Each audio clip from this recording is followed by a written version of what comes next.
ძვირფასო მეგობრებო, საუბრები ადამიანის უფლებებზე თანასწორობა. Ლოვანია დაბრუნდა ძალიან საინტერესო თემით ადამიანის უფლებების გამოწვევები ახალი კორონავირუსის პირობებში. დღეს ჩვენი სტუმარი იქნება ევროპის საბჭოს ადამიანის უფლებათა კომისარი ქალბატონი დუნია მიატოვიჩი. სამწუხაროდ საუბარი ინგლისურ ენაზე წარიმართება, რისთვისაც გიხდით ბოდიშს და აქვე გაცნობებთ, რომ მოგვიანებით ხელმისაწვდომი იქნება ჩანაწერი ქართული თარგმანით. Dear friends, it has been quite an amazing experience for me to lead the Facebook Live talks on one of the most important issues of our everyday lives, human rights, which remain in force even in a time of crisis like this. We covered many crucial topics, and today we have a very special human rights talk for two reasons. First of all, I'm absolutely honored to welcome Ms. Dunya Miatovic, the Council of Europe Commissioner for Human Rights, and with today's live conversation, we will be concluding online human rights talks for now. It's quite symbolic that the Commissioner for Human Rights will be speaking on our last online talk about challenges posed to human rights by COVID-19. Let me remind our listeners that they have a possibility to comment and ask questions. Due to the technical reasons, unfortunately, we are not able to provide interpretation, so I apologize for any inconvenience caused in this regard. Dear Dunya, thank you for finding the time in your busy schedule and agreeing to take part in our talks. We highly appreciate such an exceptional opportunity of having you as a speaker to discuss some of the pressing human rights topics. There are extremely difficult times for everyone around the globe as we have entered a period of great concern following the rapid spread of COVID-19. First of all, how are you and how has COVID-19 affected your work? What is the Commissioner for Human Rights' biggest challenge while teleworking? Thank you so much for this invitation. I'm the one who is honored. I think it's extremely important that we have this opportunity, and I'm really grateful that you reached out and that we managed to organize this talk. Of course, I was hoping to be in Georgia, in my beloved Tbilisi, and to greet you and many friends. But in this exceptional, unprecedented time, I think this is also a very good opportunity to exchange views on very important topics for everyday's life on each and every citizen in Georgia, Council of Europe region, but also beyond. The lockdown situation and its restrictions have affected all of us, including my office, my team. However, as you know, we are very flexible mandate. There is a rapid response mechanism, and then also possibility to quickly adapt to these kind of situations like we are facing at the moment. With my very energetic team, we sought to keep finding responses to human rights issues linked to the crisis. And what I can share with you that I continued to, from the very beginning, to look at the most vulnerable groups and also to raise the awareness by publishing statements, so-called, as you know, human rights comment, then also articles on various topics in international media in order really to raise awareness locally but also globally when it comes to human rights during COVID. Our website now has a thematic page on human rights implications of the COVID-19 crisis. And I will encourage all of you present in cyberspace to visit it, to use it, and to see what we see as the main challenges at the moment. We will continue doing our regular monitoring that is working without any problems and obstructions, and also dialogue with the authorities of member states on all human rights issues have also continued. Country visits, as you know, are not possible for obvious reasons, but I can assure you that I intend to start using it as soon as there is an opportunity. And then, of course, contacts with national human rights structures and with civil society is of crucial importance because they are natural partners of my office. Thank you. And being the Council of Europe Commissioner for Human Rights is challenging and at the same time difficult, yet a very important job, I believe. And you have been very active all this time and carrying out essential work. And this has continued during the pandemic as well. And we have seen many important statements from calling on the states to respect human rights and etc. It would be interesting to touch on this in more details. And what are the key challenges that COVID-19 has been posing to human rights? And if are there any new challenges that you have identified throughout Europe, including Georgia? Indeed, you're very, very right that we were quite timely in raising awareness. Already on 16th of March, I called the authorities, but also citizens at large to do their part and uphold solidarity and unity while responding to the urgent challenges that we are facing in the Council of Europe region. It was clear at the outset that the pandemic will have a broad impact on human rights, from the right to health, which is understandable, to the right to education, economic and social rights in general, but also civil and political rights. In fact, the pandemic has, in a way, increased the long-standing problems and exposed also the existing gaps and weaknesses in the human rights protection systems of member states and at the European level. I think this is also a very important moment to recognize this and to see that, to make it very simple, because we haven't done enough in the time of so-called normality. Now we are facing even greater problems, particularly when it comes to vulnerable groups.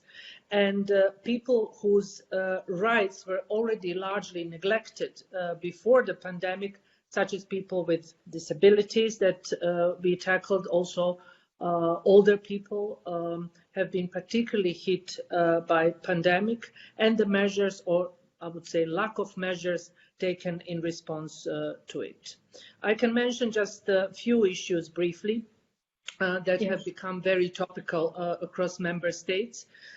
First, I think it's important to mention right to health. That has obviously come into question for all of us.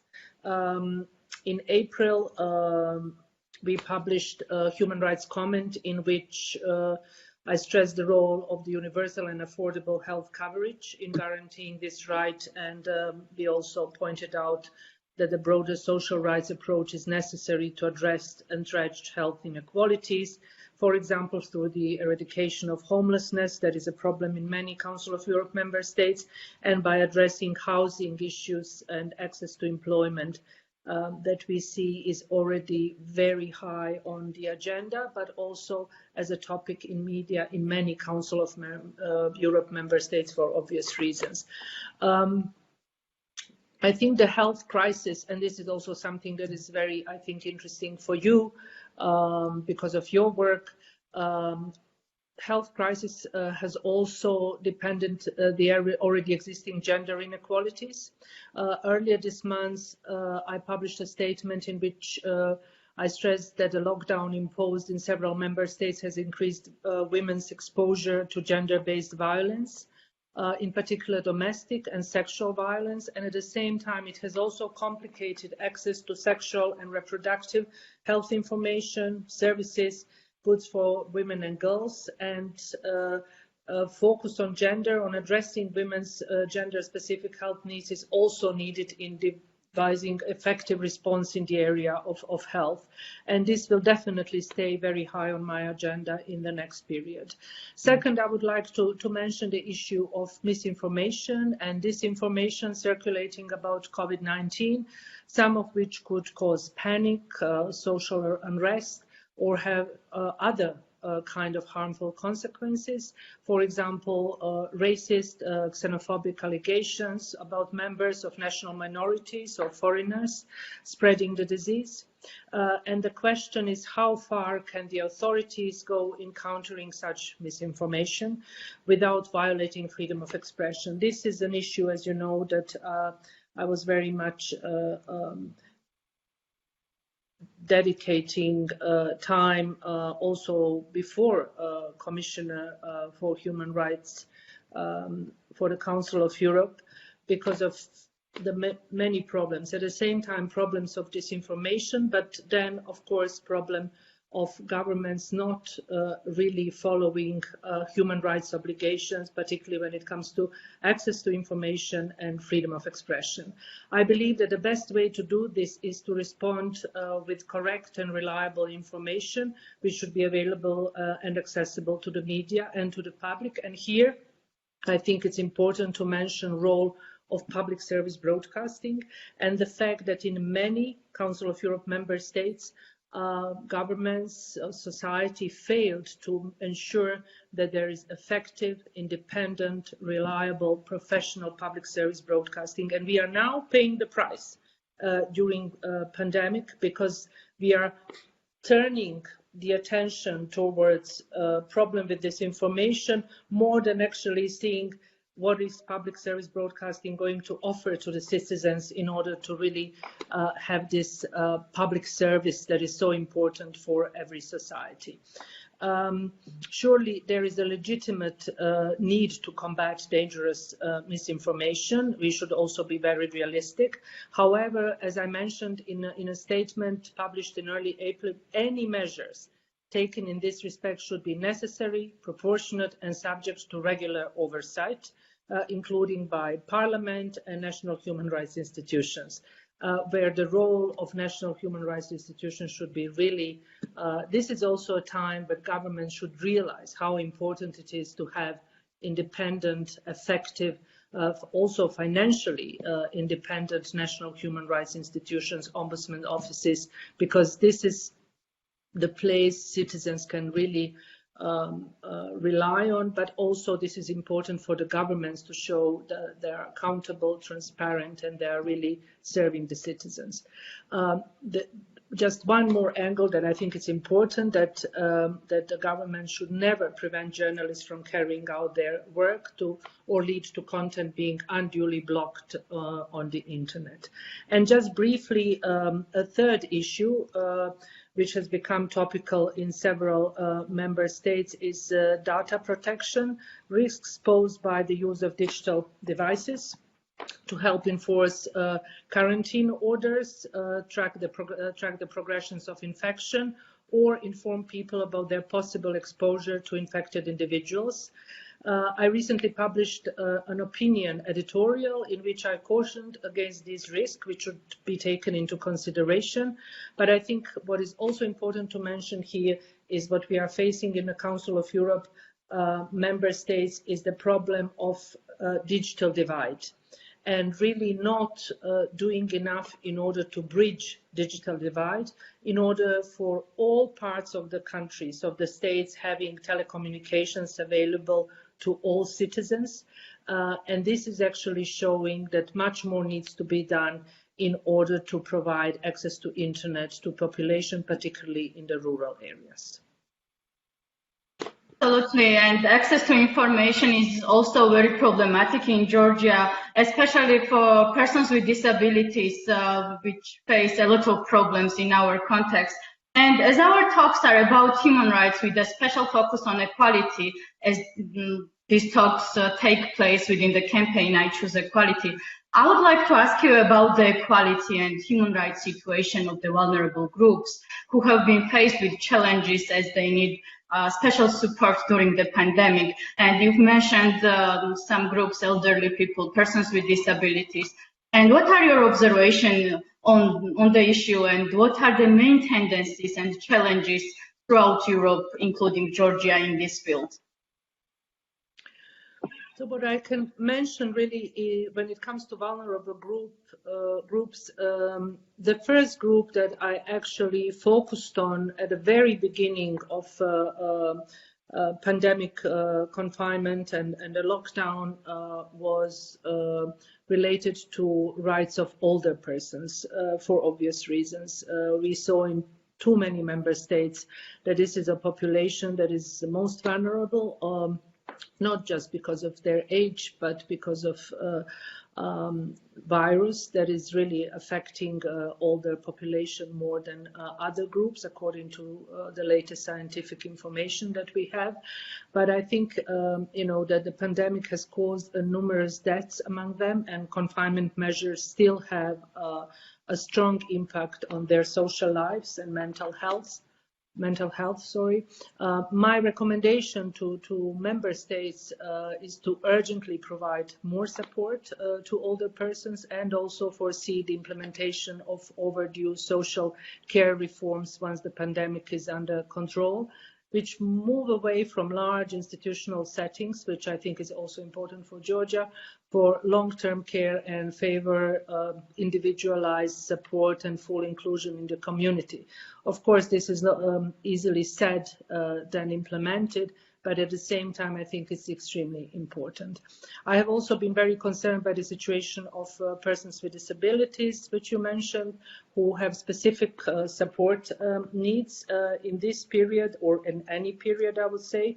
I urged member states to factor in these needs when responding to pandemic. And I think it's important to mention that it is essential to ensure the continuity of the services that persons with disabilities rely on, including by protecting social workers and addressing the worrying situation in residential institutions that I also faced even before pandemic during my country visits in several member states, and it was documented in my reports that are public.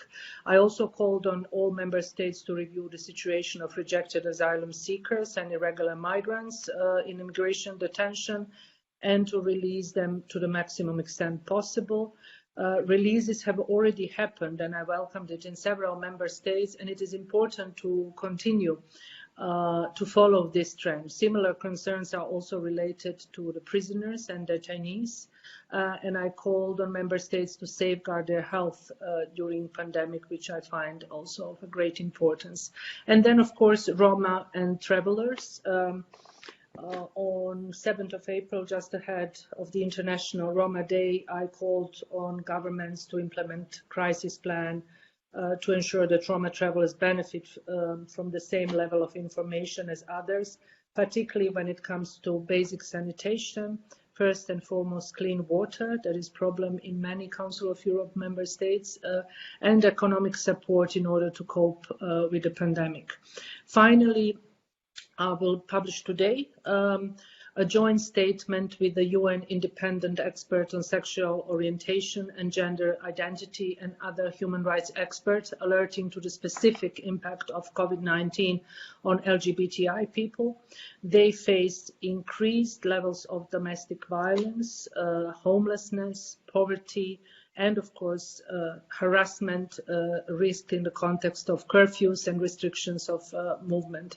LGBTI people are among the most vulnerable because of the discrimination and exclusion they face in general in our societies. And this is very much connected to something I previously stated, because we didn't tackle many of our problems in the societies, including conspiracy theories, prejudice, taboos.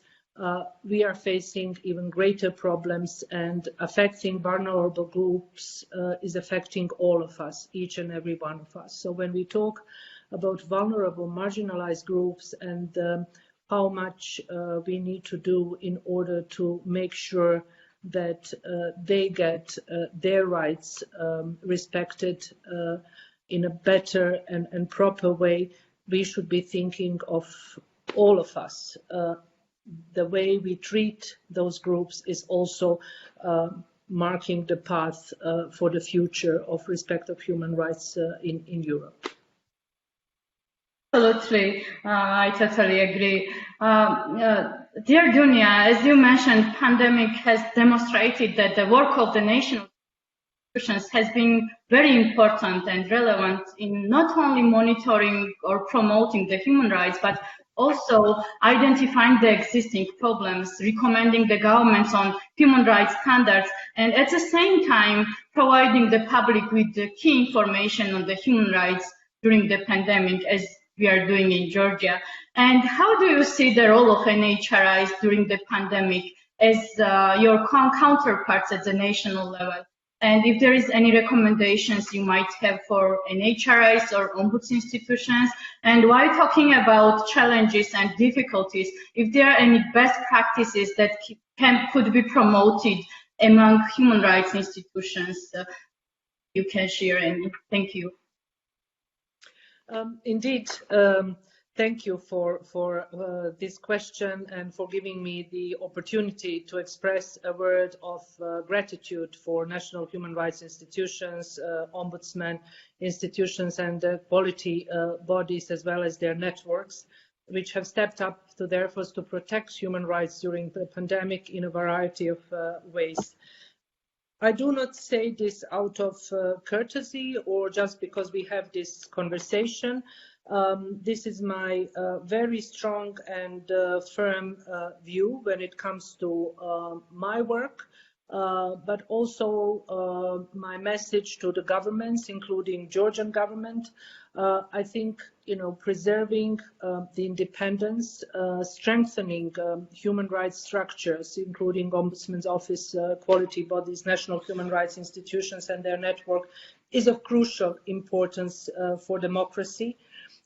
This is, it goes without saying that my natural partners are those offices, but your work is work actually where the problems are happening, when people can really easily address the issues of concern.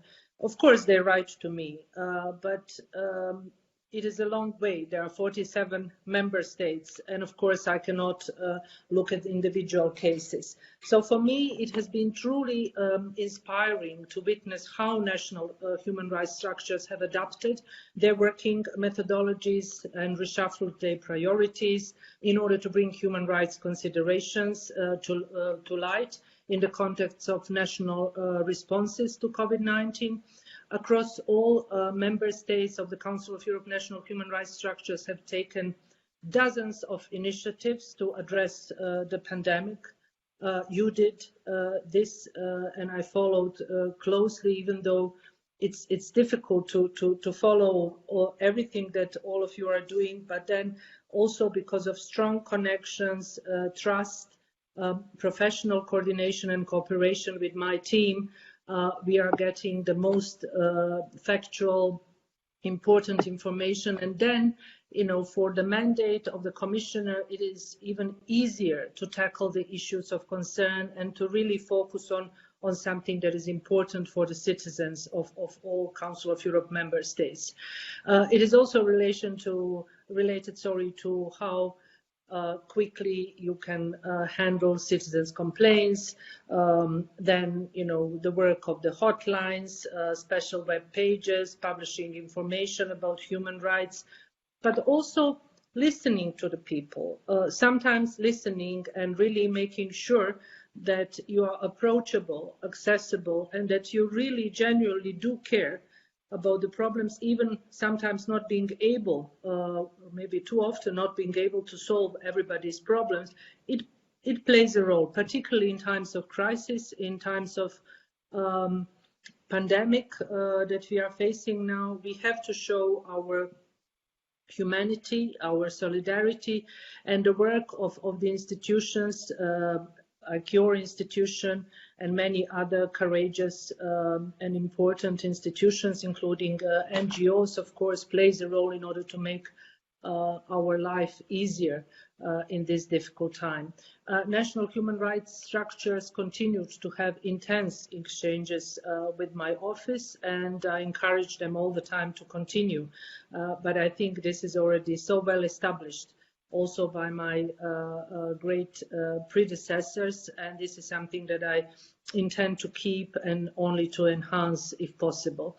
One challenge for national human rights structures has been to combine their normal work with handling the current crisis.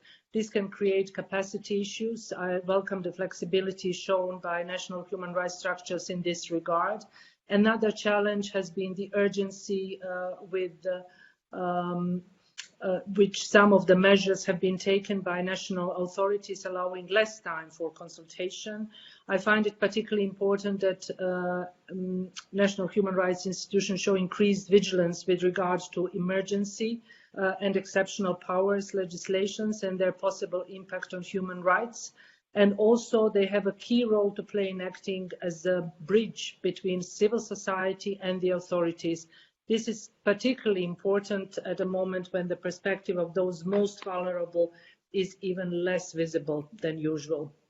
And then I would say that it is critical that national human rights structures play their role in educating and informing about human rights. There has been a number of interesting initiatives in this regard, including opinion pieces, videos, Q&As, of course, webinars.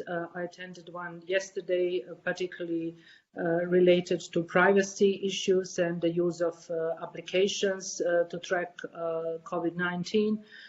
So I think all these initiatives are excellent, and we are really trying to follow it all.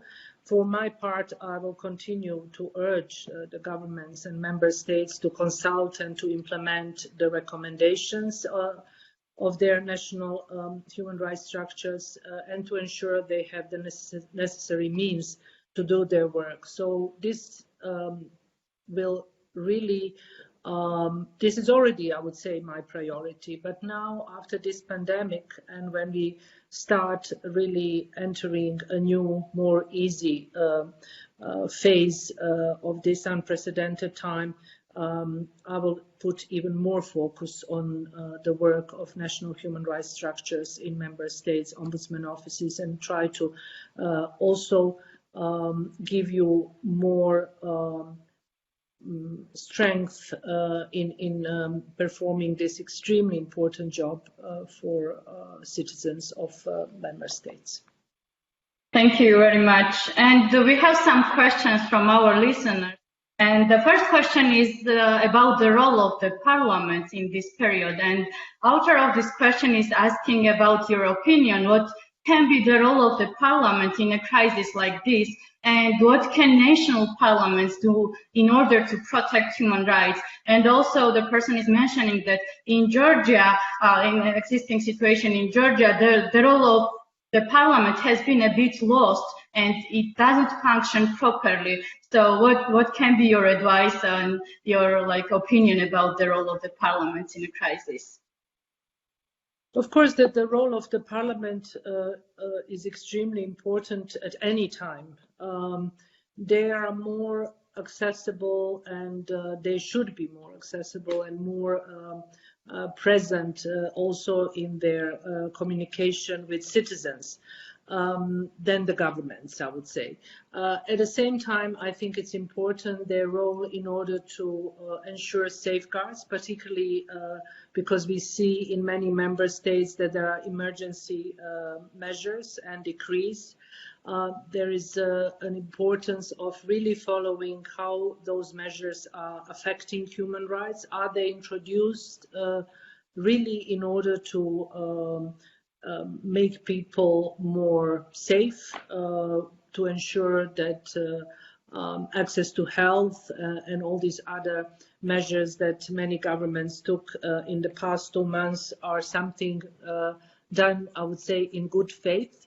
So this accountability and importance of safeguarding obligations, international obligations, as well as also the national laws, is something that I would expect all parliaments to do. I'm also very realistic and, as you know, not very diplomatic when it comes to criticizing the governments, particularly when I see grave human rights breaches that are happening also in this very difficult time, when governments should show more wisdom and courage in order to really address issues of importance. So I would say parliaments are important, but not just parliaments. All structures, all institutions, they need to work together, hand in hand. And this is not time for political games, even though realistically, when I look at several member states, I must say that I'm very disappointed without using this forum to name them. But I think I'm very vocal on all issues that are affecting rights of people during pandemic, and I already reacted to some laws brought by several parliaments. I will continue to follow and also use this opportunity to encourage Georgian parliament, but also all other parliaments to really perform their role so important for each and every citizen. Absolutely. Another question is about democratic processes in a crisis like COVID-19. And the author of the question is asking that, saying that governments around the world have applied exceptional measures and mostly emergency measures restricting the rights of persons, and how such measures affect the democratic processes in European countries, especially when the safety and security of the citizens and their health and life is priority for the governments. So what do you see, and how do you see any tendencies from governments like around Europe and including Georgia? Well, I think it's really important to mention that, that my hope for the future is that we will not go back to status quo. Unfortunately, that is probably the main risk, that we go through yet another global crisis without learning. Many governments, as I already stated, took some measures that are necessary because of the situation. We also have to be very realistic, just looking at the numbers of people infected, also on numbers of people who died. This is also a time, where people suffered a lot. So we also have to be very realistic when we talk about the role of the governments and also how much they can do in this very difficult period of time. But harsh measures, measures that are infringing on people's rights, and really here I'm thinking about, all rights, including freedom of movement, privacy issues, data protection. We already had many situations where, in the name of safety and security, governments brought many decrees and laws for that particular period. But in too many states, those laws stayed in place even afterwards and affected, most of all, civil society and human rights. So my message to Council of Europe member states on many occasions was that to really pay particular attention, to be very cautious and very careful in adopting these laws and decrees, and the way they will go and move to another phase that would bring some kind of normalization. This path and this period of time, if it is done while neglecting human rights, will hit us as a boomerang later on. And it will be very difficult to recover in a quick period without trust of people, because I think this is also a time where governments show their credibility and people are watching more than ever before. And I think, this is also a very important message. They should really show that they are there for people who elected them, and not because of their personal agendas or political agendas that are driving force behind certain decisions. And we have very interesting question: how an individual citizen can control if the government exceed the scope of restriction and use the situation to its benefit, how we citizens can control the situation, how the governments are using this like COVID-19 period. What do you think? Well, I think this is very much related.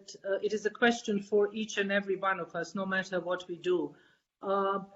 It really depends on how much citizens want to be active. I think this is also a question for each and every citizen in the world, in order to see are we just sort of neutral citizens that are not really eager to engage or to share their opinion, sometimes critical opinion of the government's decisions, or do we really want to take part?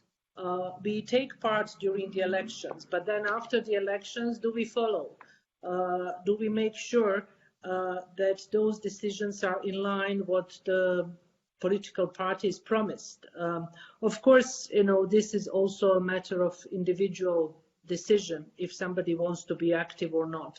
How it is possible, I think it's also very much related to the work you're doing, but also media, reporting of the media, unrestricted reporting, and then the role investigative, courageous journalists are playing in any democratic society.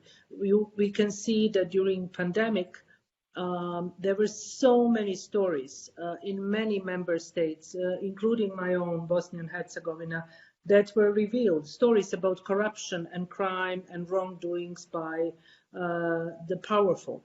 And those stories would remain under cover or under the carpet if there were no journalists to reveal those stories.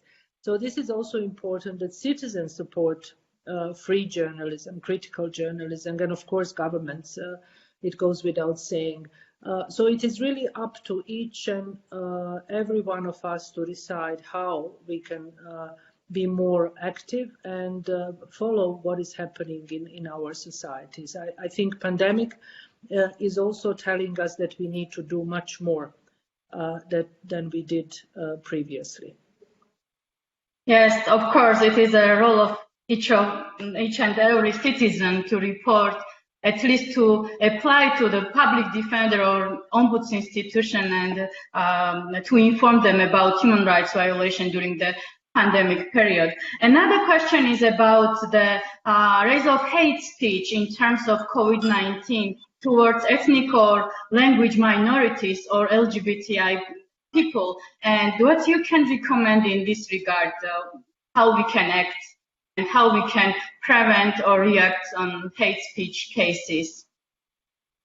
Well, this is one of the issues that is extremely present in the society in many member states.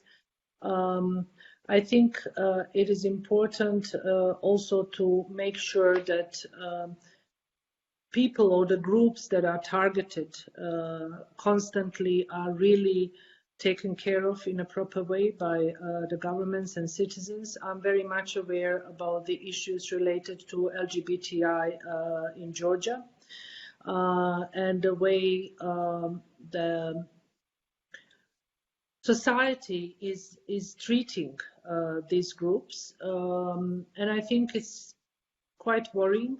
It is something that needs to change in Georgia, in many other Council of Europe member states. The Georgian authorities must take into account the vulnerability of LGBTI people, and I'm here really taking out this group because I think it's important, but I would also add women's rights and also the way we treat women during and not just in relation to pandemic, but in general. So I think when it comes to Georgia in particular, I think they need to do much more when it comes to LGBTI people. They should really make sure that they provide assistance to the community and to ensure that social benefits and assistance can reach those most vulnerable. Sorry, I've been speaking a lot.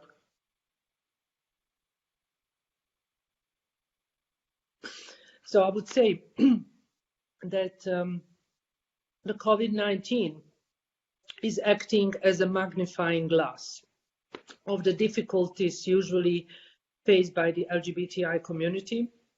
Otherwise, and it is important to address these, I would say, structural problems that make the community vulnerable, including by providing, and you know this better than I do, legal gender recognition in accordance with the jurisprudence of the European Court of Human Rights, and to fight, which I think is extremely important and it's very much related to hate speech, to fight societal prejudices, to fight homophobia, and to fight transphobia. When it comes to women, I think, you know, the report published on 12th of May, on special report on women's sexual and reproductive health and rights in psychiatric and state institutions is also very important. It is not COVID related, but still I think it's of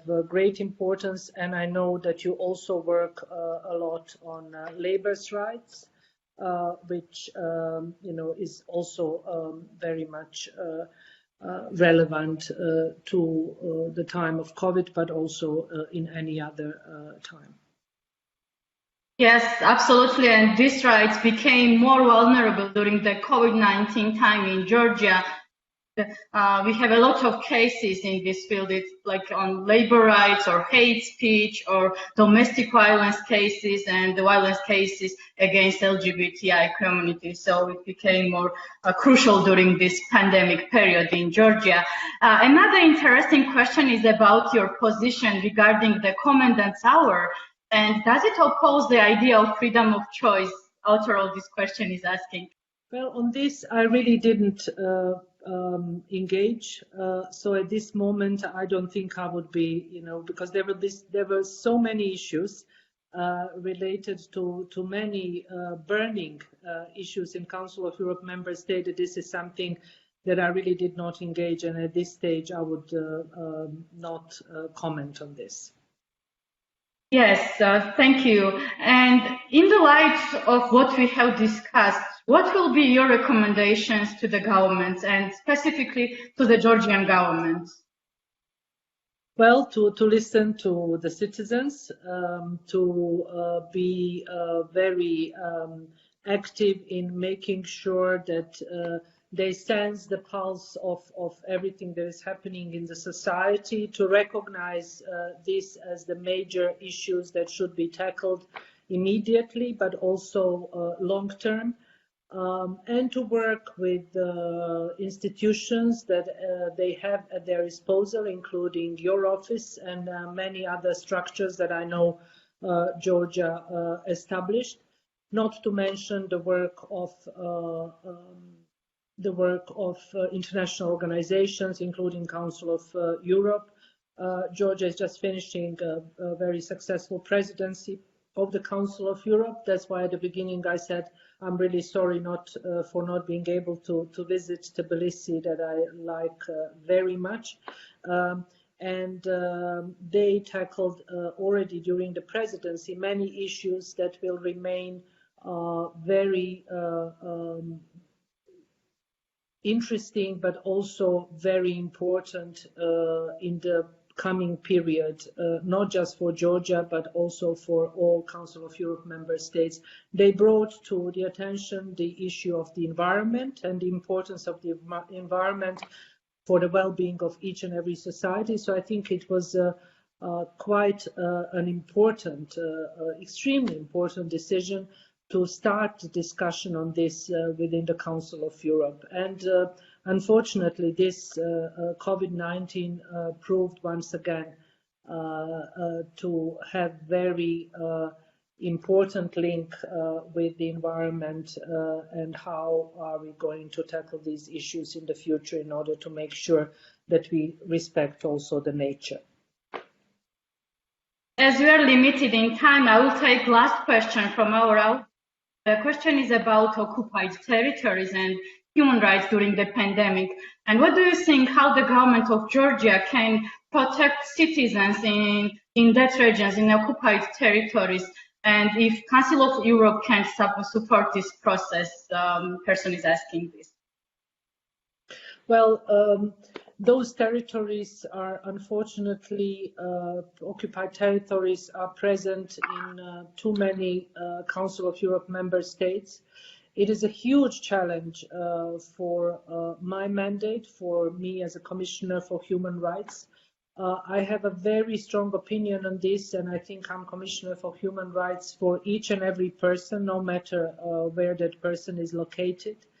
The reality is quite different, and it is not possible for me and for many other mandates and many other international organizations to be present in those occupied regions. And it is frustrating, and it is difficult to tackle human rights issues. I try to do my best. Of course, everything has to be in a way very much in line with international law and order. And then also, as a commissioner, I need to try as much as I can for my role not to be politicized. My plan is also to go and visit occupied territories, and I already had some very constructive discussions and talks with the Georgian government, with many ministers and many officials that came and visited me in Strasbourg, but also different other forums and meetings. And I can assure you that this is not something that is neglected, and I will try to do my best in order to really assist Georgian government and to see what can be done, particularly in difficult times, in order to have people's rights respected. As I said, on this, I'm very realistic and very honest, and I know that not much has been done. Expectations are great because people would like us to engage more, but there are also limitations that are making it sometimes impossible. But at the same time, I always say there is no mission impossible until it's accomplished, and I intend to continue looking at this issue in the future. Thank you. Dear Dünja, and the last question from my side. As everyone around the globe has been faced with the threat of unprecedented nature, we should also be smart enough to learn the lessons out of it, as you mentioned. What can we learn from a pandemic, and how do you see the post-pandemic period, and what would be its effect on human rights, to sum up our discussion? Well, I believe it is crucial that when the crisis is over, we should not look at the pandemic as a past event and immediately go back to business as usual. There will be many consequences that we will have to handle, in particular a new economic crisis and its social repercussions. Reusing the austerity toolbox of 2008 economic crisis would be, in my view, a mistake. We have seen how these measures have intensified the negative impact of that crisis on human rights. And COVID-19, as I already stated, has brought us death, sorrow, and fear. But I think it brought us also a great opportunity to rethink what are our priorities, what is important for us, what are the rights that are important for us. We have to find courage, I would even say wisdom, and the foresight to strengthen the place human rights occupies in our societies. starting by giving more central focus to the equal enjoyment of social and economic rights that are particularly affected in this time of crisis. Young people whose opportunities for work and study risk being hit hard for a long time will require special attention in the recovery efforts. And now and in the near future, it is important that all emergency measures that I already mentioned and powers that are no longer warranted should be promptly reversed. This is my message constantly from the very beginning of crisis. And those which are temporarily necessary but restrict freedoms must be rolled back as soon as emergency is over. It must be a priority for us to ensure this is done, and the governments that are not eager and not willing to do so not going to be really seen as governments that are eager to ensure that people's rights are complied with and respected. Absolutely. Dear Dünja, let me express our gratitude once again for your time and very interesting conversation. Thank you very much. And dear friends, today we had an opportunity to discuss challenges posed to human rights by COVID-19 with our special guest, Ms. Dünja Miatović. And I would like to thank you once again for your time and for being with us in such a period. Thank you very much for the invitation. I wish you all the best.